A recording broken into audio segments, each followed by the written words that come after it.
Bonjour à toutes et à tous, bienvenue pour ces tirages du mois de mars. On va aller regarder un petit peu les énergies sentimentales par signe astro. Alors vous pouvez regarder votre signe solaire, votre signe lunaire, votre signe ascendant. Vous pouvez essayer de faire votre propre météo parmi tous ces tirages. Alors bien sûr, ça reste un tirage général, donc prenez toujours le recul nécessaire. Il se peut parfaitement que ça ne vous parle pas, il n'y a pas de souci là-dessus.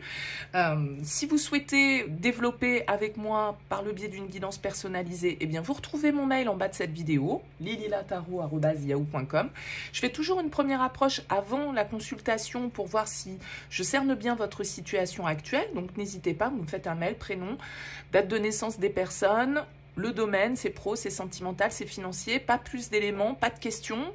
Le but, c'est de partir d'une page vierge et de voir si je cerne bien vos questionnements ou votre problématique actuelle. Donc, m'en dites le moins possible dans votre mail et bien évidemment, je reviens vers vous pour vous expliquer le fonctionnement. Voilà pour le préambule. On va faire un tirage à 9 cartes comme on a fait le mois dernier et le mois précédent. On va utiliser ce mois-ci le Lily White Tarot et on va regarder un petit peu ce qui ressort pour chacun d'entre vous. À tout de suite pour le tirage.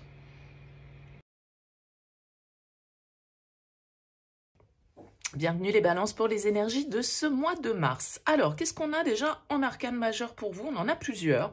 On a la roue de fortune qui est ici. On a l'impératrice. On a la justice qui est votre énergie, les balances. Et on a les amoureux. Donc, on a quand même ici 4 arcanes majeurs. Ça peut être un mois quand même assez important pour vous. Alors, on a plusieurs personnages qui ressortent dans ce tirage. On a ce roi de coupe. On a cette reine de denier qui est en plein centre ici. On a ce cavalier de denier. On a cette impératrice. Donc, peut-être qu'il y a des influences extérieures ici pour vous aussi, d'autres personnes qui viennent avoir un impact ou une influence ou interagir par rapport à votre vie sentimentale ou par rapport à une relation en particulier. Il peut y avoir l'idée ici d'être un petit peu... comment dire, dans une sensation un petit peu d'enlisement dans une relation. Avec le cavalier de denier, la reine de denier, la 5 d'épée, c'est cette ligne centrale. Il y a l'idée ici de vouloir un petit peu avoir le dernier mot sur une situation. Il y a quand même une attitude ici qui ressort pour moi avec la 5 d'épée, la 9 de bâton. Je ne sais pas si c'est vous, je ne sais pas si c'est l'autre, mais on est quand même un petit peu sur ses gardes. On est quand même un petit peu méfiant, on est quand même un petit peu prudent. J'ai l'impression que vous avez besoin de vérité avec cette carte de la justice, et puis peut-être qu'il s'agit d'une histoire de choix, hein, de devoir prendre une décision qui est importante ici avec cette carte des amoureux, de devoir faire le choix du cœur. On s'unit, on se désunit. Alors il n'y a pas forcément de symbolique de désunion, mais ce 5 d'épée ici, il peut nous parler quand même un petit peu de tension, d'accord? Entre ces deux personnages, j'ai quand même l'impression ici que ça bataille un peu, qu'il y a une forme de lutte, peut-être parce que tout n'est pas clair, peut-être parce que chacun est sur la défensive, chacun défend les choses. On a quand même ici deux personnages assez matures hein, qui ressortent. Je disais peut-être que c'est une situation comme ça qui perdure depuis un petit moment. On a des énergies de terre ici, donc peut-être l'énergie d'un signe de terre face à vous, Taureau, Vierge, Capricorne.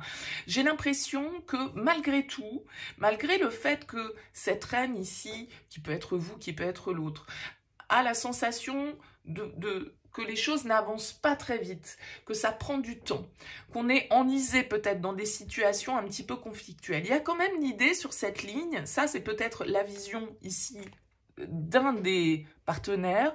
On a quand même ici un partenaire avec ce roi de coupe, ce 6 de bâton et cette roue de fortune qui est quand même dans une dynamique de changement, d'évolution. Maintenant, est-ce que, en fait, peut-être qu'il y a un sentiment de se dire, oui, il est temps. Il est temps ce changement, il est temps cette évolution, il est temps de prendre un petit peu les choses en main et d'avancer, il est temps de sortir un petit peu d'une situation dans laquelle on est enlisé depuis un petit moment et de prendre des initiatives. Donc j'ai l'impression que vous pourriez rester les balances un peu sceptiques, entre guillemets, par rapport à un partenaire qui est quand même dans une dynamique de changement et d'évolution, mais peut-être que vous, en fait, vous avez l'impression que vous avez attendu ça depuis tellement longtemps que vous n'y croyez peut-être pas, ou en tout cas, vous demandez à voir, quoi.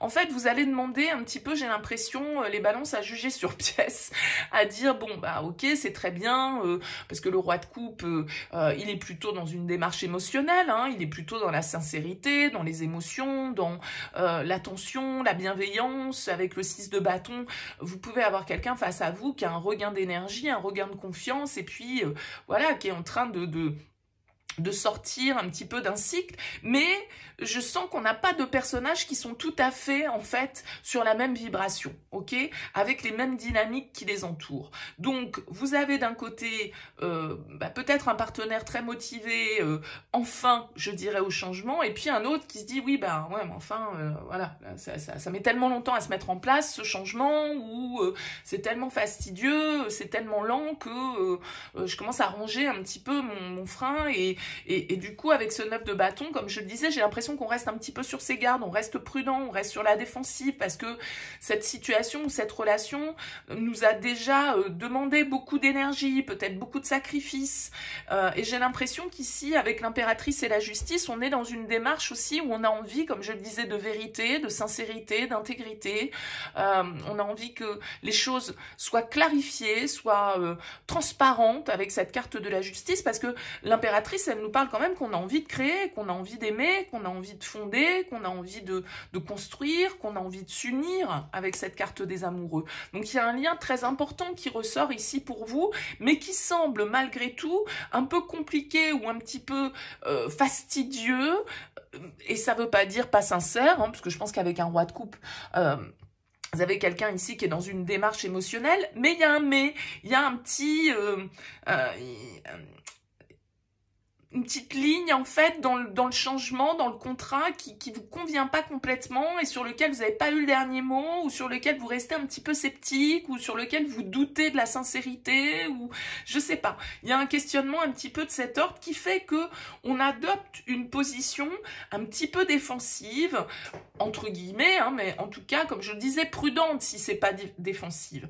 Mais il y a quelque chose d'important, en tout cas pour vous les balances, qui se joue dans ce lien sur ce mois de mars. Et vous voyez, le roi de coupe, la reine de denier, la justice, il y a quelque chose qui se tranche, il y a une vérité qui est dite, il y a une situation administrative qui se déverrouille enfin, il y a voilà, une solution que l'on trouve à un problème. Il y a en tout cas une vision beaucoup plus clair de la situation, et cette roue de fortune nous indique quand même aussi évolution et changement.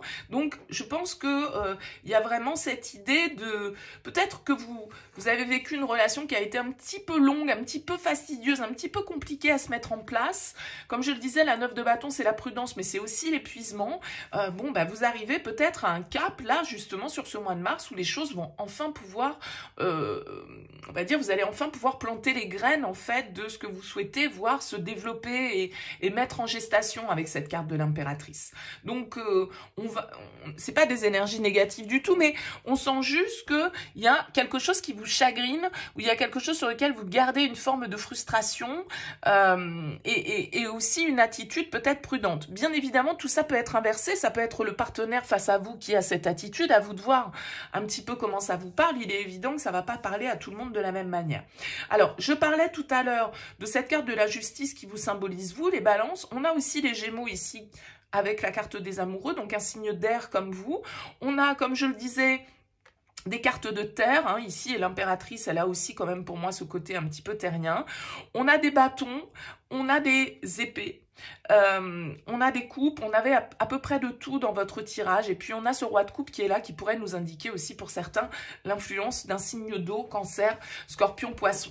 En tout cas, voilà ce que je pouvais vous dire sur ces énergies. N'hésitez pas, laissez-moi un petit mot, un commentaire sous cette vidéo pour me dire comment ça a vibré pour vous. C'est intéressant pour moi d'avoir vos retours. Merci en tout cas pour votre écoute, à très vite.